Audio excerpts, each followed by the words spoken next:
Remue ménage. Remue ménage.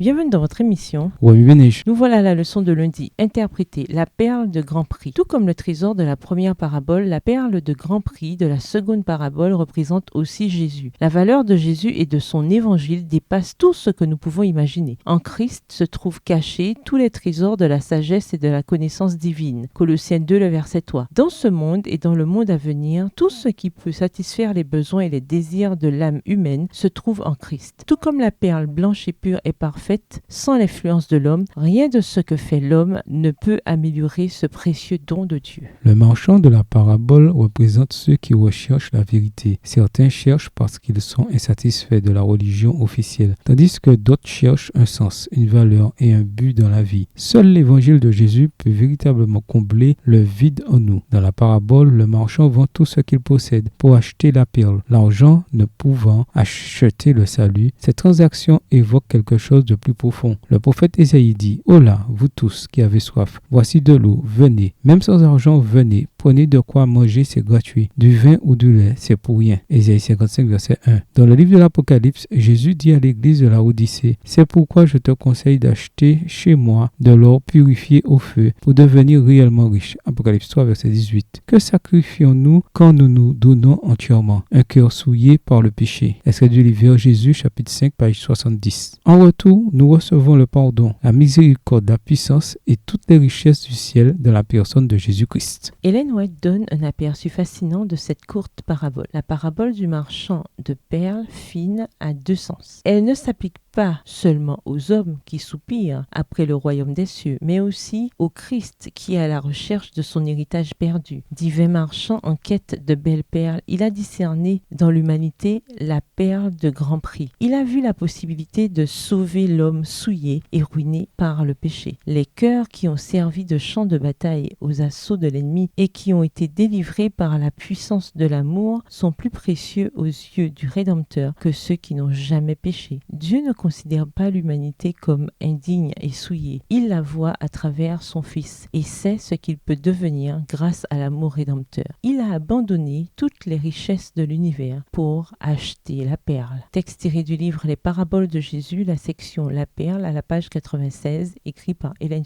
White. Jésus voit en nous un trésor, une perle de grand prix, qu'il vaut la peine de tout abandonner pour l'obtenir. Il a renoncé aux gloires du ciel, est descendu sur terre et est né en tant qu'être humain. Il a vécu une vie de service et a donné sa vie sur la croix pour nous racheter, vous et moi. S'il était prêt à payer un prix aussi élevé pour nous, à combien plus forte raison devrions-nous être prêts à tout lui donner et à nous abandonner à lui? La perle de grand prix vaut tout, tant pour Jésus que pour nous. Remue ménage, après avoir regardé votre texte écrit et annoté, quels éclairages particuliers vos notes semblent-elles indiquer dans l'ensemble? Quelles questions émergent après l'étude de la leçon d'aujourd'hui? Quelle partie trouvez-vous difficile? Quels autres principes et conclusions découvrez-vous? Comment votre valeur en Christ façonne-t-elle votre perception de l'Évangile? Au revoir. Et à demain si Dieu veut.